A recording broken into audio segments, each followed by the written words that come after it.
Bueno, em, ¿cómo están? Voy a tratar de ser lo más breve posible para no sobrecargarlo. Sé que fue una jornada bastante larga, cargada de muchos expositores y mucha información.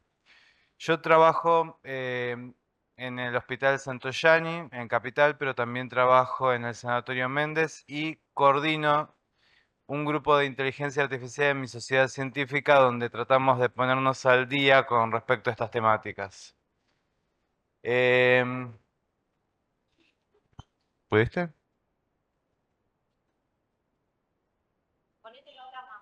Acá. Ahí va. Bueno, siguiente.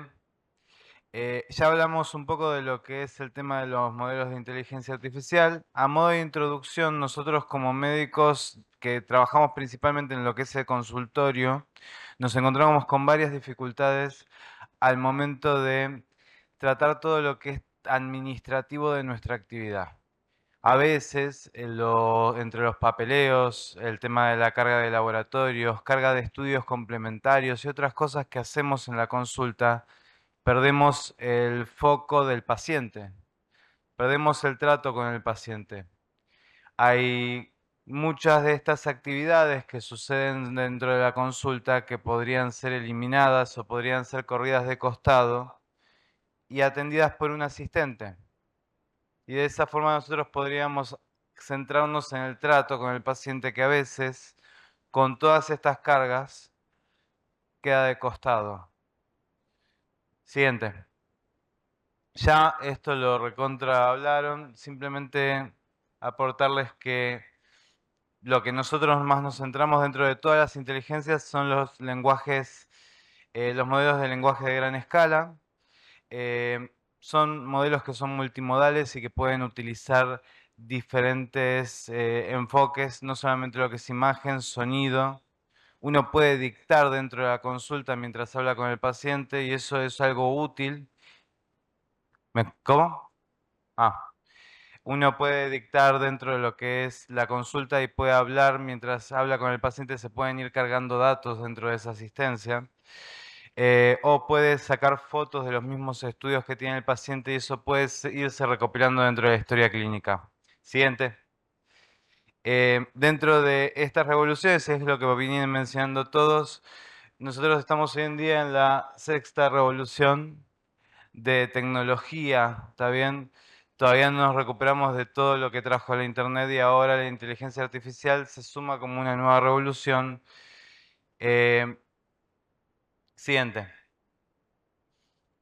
Sin embargo, estos modelos hablaron un poco de cómo interpretaban y cómo son modelos que se desarrollaron para predecir la próxima palabra en un texto. O sea, esa es la forma en que se desarrollaron. Son herramientas que aprenden a ponderar cuál es la palabra que sigue dentro del modelo. Siguiente. Han ido evolucionando y han ganado complejidad, como explicó muy bien. Y eso ido modificándose. Siguiente. ¿Puedes fijarte si acá reproduce? Hay un video. Bien, esta es una página que es muy buena, se llama Explaining... no, no. ¿No puedes reproducir del PowerPoint?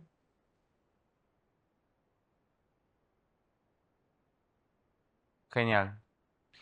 Bueno, mientras va cargando. Esta es una página muy útil donde explica más o menos cómo se va desarrollando todo el modelo de inteligencia cuando tiene que predecir esa siguiente palabra. Cerrá ahí y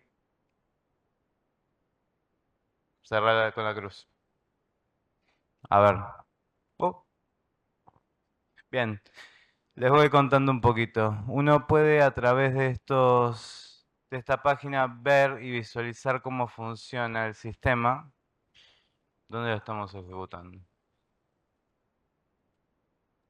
No, no marca.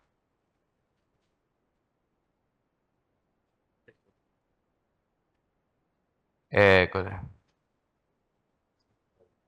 Bien.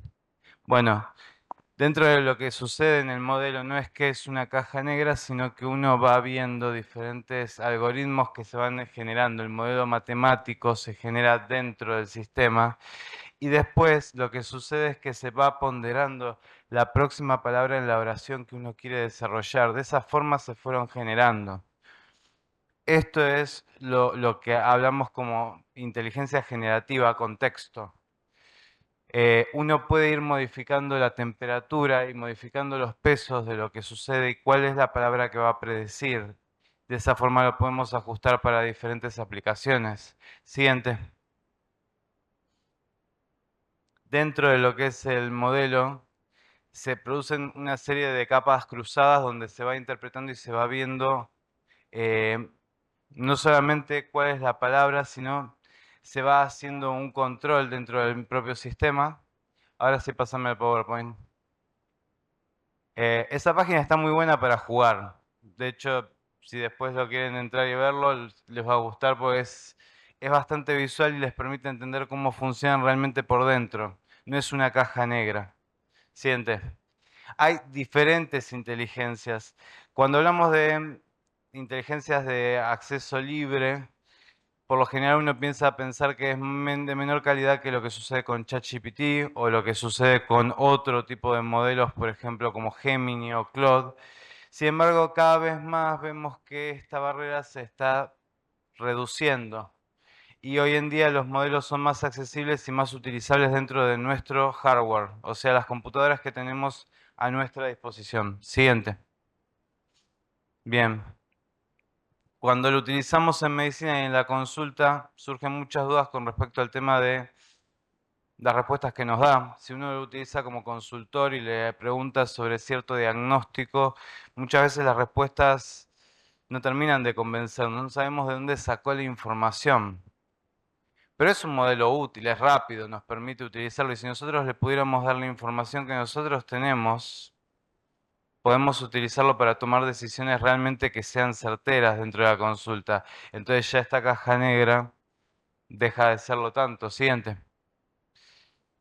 Hablamos un poco de cómo piensa, siente y hoy en día el 53% de las personas que utilizan ChatGPT lo utilizan para consultar por problemas personales. Necesitamos muchos psicólogos, aparentemente. Y hay muchos dramas que uno prefiere y se confía más con un chat, con una computadora que con otro par o yendo a una consulta de psicólogo, a veces por tiempo también. Pero eso sucede muy frecuente y que las estadísticas lo marcan. Y increíblemente este software ha ido evolucionando para que nos haga pensar de que realmente es otra persona del otro lado. Es lo que llamamos antropomorfismo del software. Decimos que piensa, que siente, es empático muchas veces. Si incluso han habido algunos casos que han ido a juicio donde hubo suicidios, no porque la inteligencia no tratara de parar, sino porque no estaba programada principalmente para eso. Y de hecho todo el sistema de software, esto de que estemos más enganchados con la tecnología emocionalmente, tiene que ver con toda esta revolución. Está programada para mostrar comportamientos que son humanos. Siguiente. Sin embargo, siempre detrás de todo esto hay alguien que lo está programando, alguien que le está dando rutinas y le está enseñando cómo tiene que funcionar. Siguiente. Y hay algo que son los agentes. Hoy en día, cuando hablamos con ChatGPT, usamos Gemini, utilizamos Claude, no estamos utilizando una inteligencia artificial, estamos usando muchos agentes que corren al mismo tiempo de fondo. ¿Está bien? Eh, cada agente está ocupado con una tarea. Siguiente. Siguiente. Bien. Eh, tienen las capacidades de ir haciendo diferentes tareas en simultáneo. Eso le da rapidez al modelo. Cuando, por ejemplo, uno le sube imágenes y tiene que interpretarlas, usa un sistema donde rutea y va seleccionando qué actividad. Hoy en día, incluso con el último modelo, se está viendo más eso, pero hay diferentes cosas. Cuando uno le habla con el audio, la interpretación la hace un agente diferente. Cuando uno le pide que busque en internet, eso sucede con otro tipo de agente. Y cuando uno puede utilizarlo en la atención clínica, eh, tiende a utilizar diferentes agentes que están programados y que tienen una instrucción dentro del sistema. Uno le puede pedir una cosa, que es el prompt que uno le da, lo que uno le escribe, pero también tienen órdenes donde uno puede indicarle. Y esto es súper útil para nosotros en la atención de consultorio. Siguiente. Em, Sin embargo, hay que probar estos modelos. No es simplemente darle instrucciones al modelo para que haga lo que nosotros necesitamos en la consulta, sino también hay que buscar la forma de que ese modelo funcione. Siguiente. Como les dije, hoy en día lo que estamos usando son flujos agénticos y no inteligencias artificiales. Siguiente.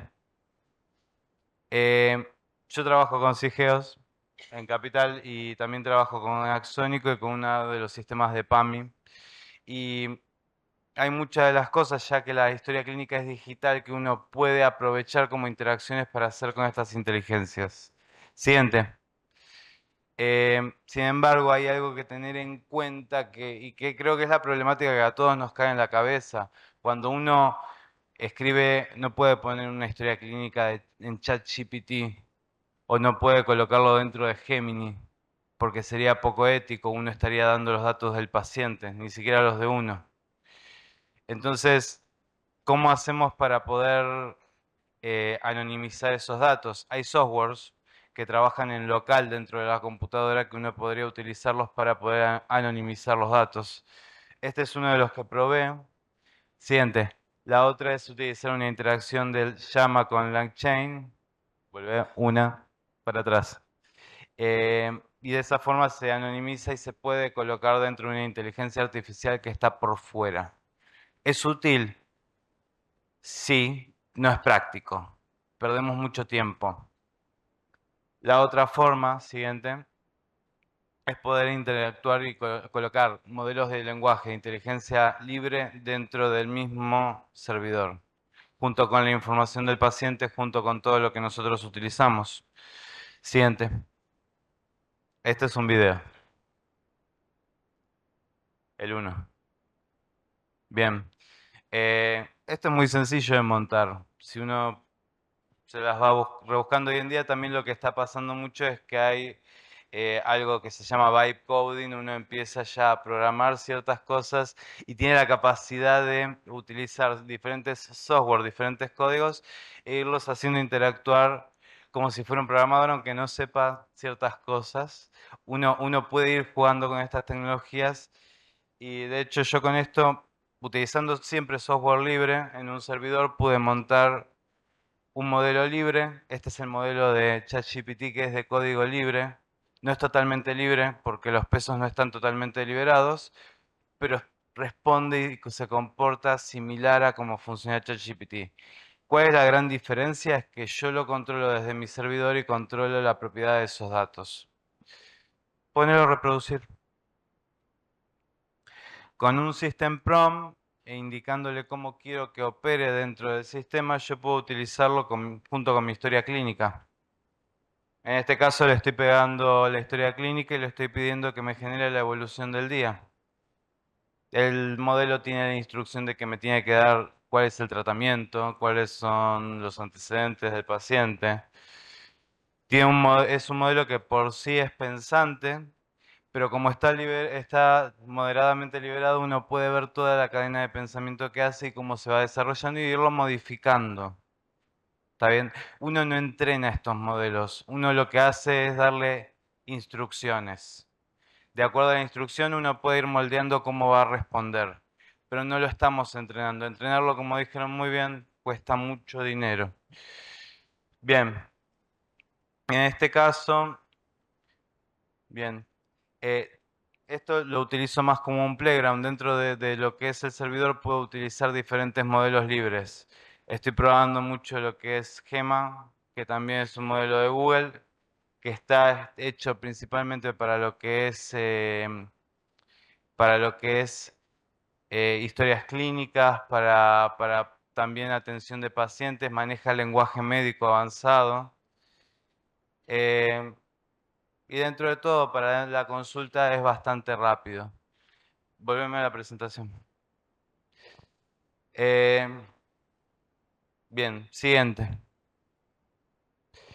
Con esto podemos transcribir y convertir historias clínicas y pequeños laboratorios que se pierden dentro de la consulta y que después muchas veces no los devolvemos a formatos de texto adaptados que a mí me permiten poderlos leer dentro de la historia clínica. Por lo general esto se pierde en la historia clínica electrónica. Siguiente. Lo otro es poder hacer adaptaciones de voz a texto y poder esto registrarlo. Me da capacidad de moverme mucho más rápido dentro de la consulta. Siguiente. Completar formularios. Formularios, aparte de que están muy mal formateados, pero uno los puede ir completando con el modelo de inteligencia. No te lo va a completar perfecto, pero uno puede pedirle cuáles son los campos, ya lo sabe y te los puede dar. Vos le pedís un formulario de PAMI, le pedís un formulario de Nación y podés completar todo esto que muchas veces quita mucho tiempo de la consulta. Siguiente. Eh, es importante tener en cuenta de que todo lo que nosotros le enseñemos, el System Pro y todas las instrucciones pueden fallar. De hecho, hubo una situación con Ngrok, que es la de Elon Musk, que decía que era Hitler en un momento, terminó siendo dos fragmentos de texto que estaban mal dentro del prompt del sistema. Siguiente. Por suerte, hoy en día para las diferentes aplicaciones médicas hay benchmark médicos donde uno puede probar sus modelos y ponderarlos y ver la calidad de respuesta que tienen. Siguiente. Em, Bien, esto era simplemente para mostrarles, pero lo voy a pasar porque en realidad era simplemente mostrarles cómo funcionaba dos formas diferentes de Gema versus esta versión libre de GPTO. Funcionan bien, uno los puede probar al mismo tiempo con el mismo System Prompt, o sea, con la misma instrucción de sistema, e irles pidiendo exactamente lo mismo y viendo la respuesta. Funcionan hoy en día bastante similar. La velocidad es un poco más rápida la de Gema, pero siempre lo que pasa es que venimos muy adaptados de ChatGPT, a uno le termina gustando más la respuesta que da ese sistema. Siguiente. Bien, esto es un trabajo que hicimos en 2024, donde probamos cómo funcionaba esto de generar resúmenes con inteligencia artificial. Lo hicimos en un total de 1540 resúmenes que hicimos ese año. Y los tiempos de demora que acortamos pasaron de 45 minutos a veces. Los reumatólogos hacemos resúmenes muy largos, con una media de 20 a 75, a 6 a 36 minutos más o menos el tiempo que nos llevaba a hacerlo. Nos dio mucho más tiempo para la atención y los pacientes realmente eso lo agradecieron. Siguiente. Bien. Hay hoy en día diferentes modelos que se están tratando. La industria no es tonta. Viene viendo cómo también esto de utilizar inteligencia artificial en atención en salud es un posible negocio. Sacaron un modelo en Microsoft que es el Dragonfly, que lo están probando ahora en Estados Unidos en ciertas clínicas. Y lo que buscan utilizar es capacidades de dictado de voz, capacidades ambiente, el tema de utilizar un micrófono dentro de la consulta que registre todo lo que pasa entre el médico y el paciente y vaya escribiendo por sí solo un resumen de historia clínica. Siguiente. Em, Capacidades generativas dentro de lo que es la historia clínica. Para eso tenemos que tener buenas historias clínicas con software actualizado que funcionen bien. Em, Y todas estas capacidades hoy en día se considera que van a ser el futuro de la consulta médica en general. Que uno va a ir a hablar con el médico y que va a hacer una charla y que el médico simplemente va a mirar de costado de la pantalla, pero que la interacción va a ser más personal. Que hoy en día es bastante difícil con una pantalla adelante y tratando de completar una historia clínica. Siguiente. La idea es mejorar la atención, mejorar la salud de los pacientes, mejorar la capacidad para detectar valores alterados en los diferentes estudios. Em, Siguiente. Y siguiente. Y después está esta otra salida, que es el MedGema, que es un modelo que se presentó en mayo del 2025. Es un modelo de Google, pero los pesos son abiertos, está liberado para ser utilizado, es open source, lo podríamos utilizar si tuviéramos los servidores.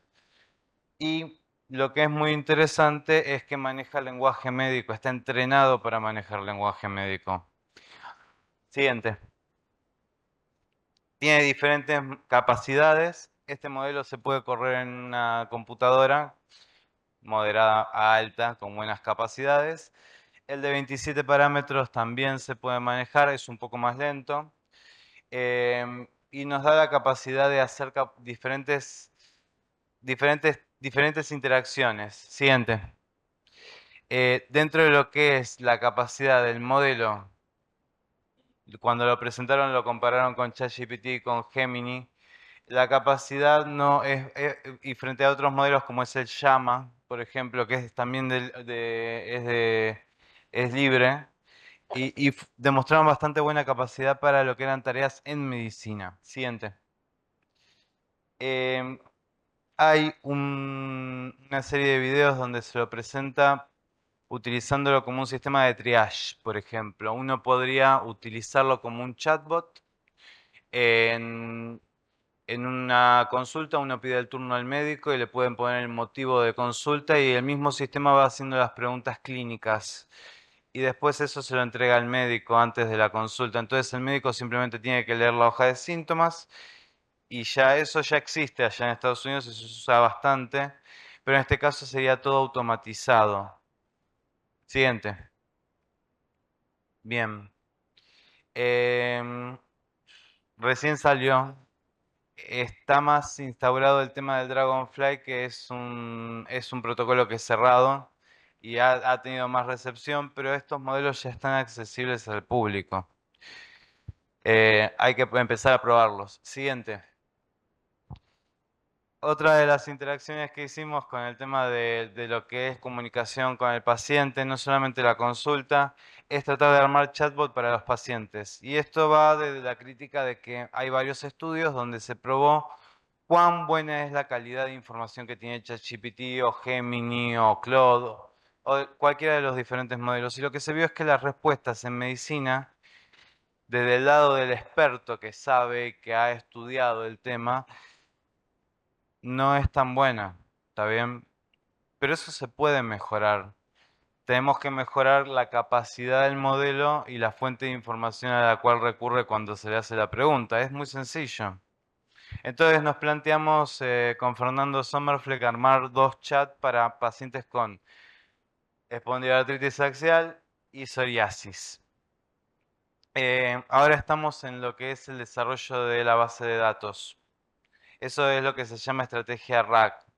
Es un repositorio donde uno tiene todos los artículos, los conocimientos y el modelo, de acuerdo a las preguntas que uno le va haciendo, va recurriendo y analizando por clúster las diferentes informaciones y viendo cuáles son los fragmentos que responden a esa pregunta.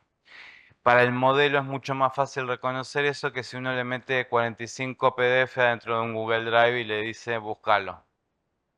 Em, Siguiente. Valente. Bien.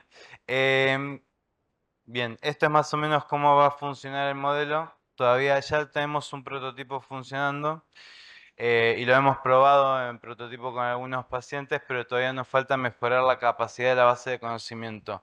Los primeros objetivos que probamos fue ver que el modelo no mintiera, que es una de las cosas que más les preocupa a los usuarios, el tema de cómo funciona y si inventa información. Pero con el repositorio RAC, cuando uno le brinda la información al modelo y si uno le coloca una buena instrucción, el modelo siempre dice la verdad, siempre busca la información y cuando uno la encuentra, reconoce no saberlo. Siguiente.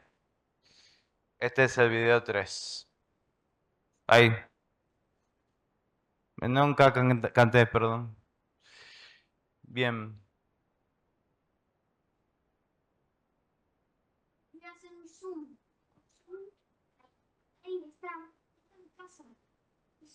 Ahí va.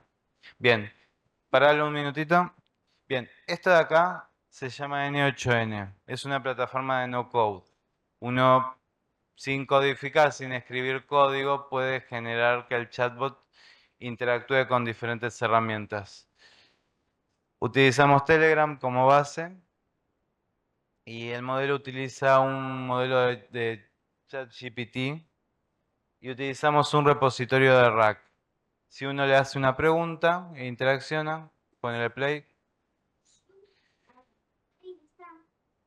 uno envía la pregunta, el modelo hace la lectura de la base, reconoce la información, la captura y genera la respuesta. Tarda un poco a veces. Bien, nada, a mí me gusta. Siguiente. Em, ¿Cuál es la perspectiva de los médicos con la inteligencia artificial? Em, es algo que nos tiene que importar porque nosotros damos charlas, tratamos de informar sobre el asunto, pero la realidad es que la mayoría de los médicos no se sienten preparados para utilizar inteligencia artificial. Em, de hecho, tenemos que reconocer también cuántos realmente de los médicos que uno ve en uno considera o a los que uno trata de llegar usan sistemas informáticos. ¿Está bien? Esta es una encuesta que se hizo en Reino Unido, Irlanda, Austria, Alemania e Italia. 133 profesionales. 63.2 utilizaba tecnologías digitales para consulta remota. 19% lo utilizaba en sistemas clínicos. 17 en app de pacientes.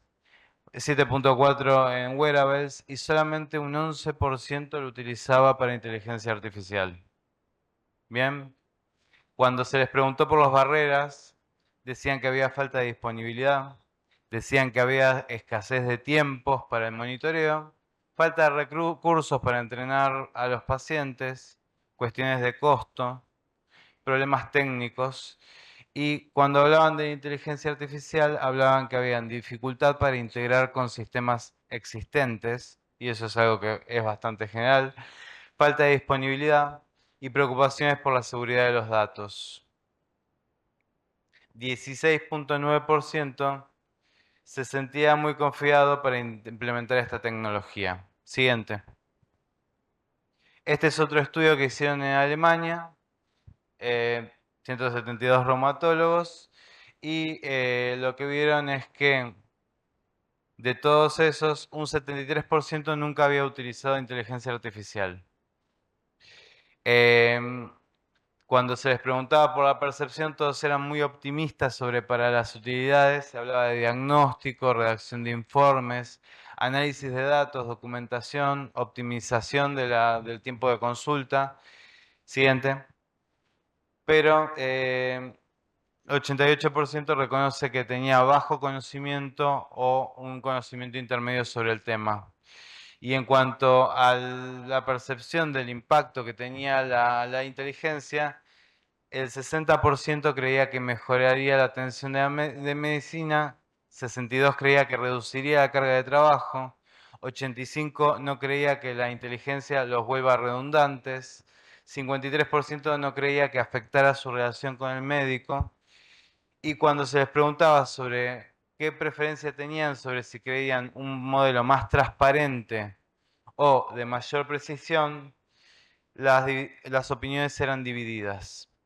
Siguiente. Hoy en día nos encontramos con una serie de desafíos con respecto a cómo manejar esto y si realmente es costo efectivo para el sistema de salud alimentar sistemas de inteligencia artificial que hoy en día nos asistan en la atención pública. Pero es por una cuestión de lógica. Tenemos que tener los equipos y la capacidad técnica para poder implementarlo en la consulta. Si no, va a ser muy difícil. Siguiente.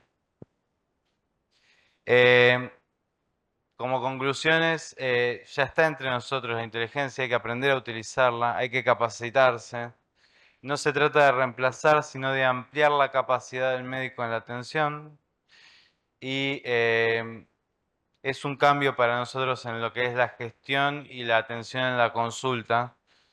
Eh, el tema de la equidad va a ser muy diferente, pero como ha pasado siempre, va a tardar en llegar la tecnología a todos lados de la misma forma, nunca es parejo.